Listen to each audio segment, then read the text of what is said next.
Magandang hapon po sa inyong lahat or magandang gabi na ho kasi late na ho ako nakapagluto kasi may ginagawa pa akong iba.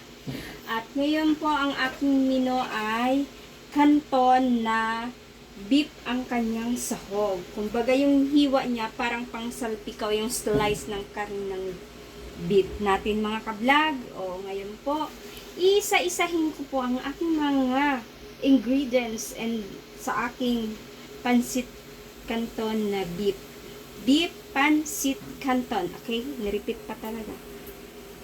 Yan. At yan po ang aking beef na minamarinate ko na siya. At ito naman ang carrots at saka baggy beans. And then ito ang noodles na ginagamit ko. Egg noodles. Tapos ito naman ang bok choy. Yung pichay siya, pero kakaiba siya. Para siya sa mga kanton-kanton, ganyan. Pwede din siya sa nilaga, nasa sa inyo na yun. And then, ito ang sibuyas na pinaka-leaves niya. Kinat ko lang, kinuha ko itong part na white. And then, sibuyas puti. And then, pula. And then, bawang. Then, pagkalas, yan po ang ating gagamitin sa pagkalas na, no? Yung huling-huli na naluto na siya para mabango ang ating pansit canton. Beef pansit canton mga kablog. Thank you po.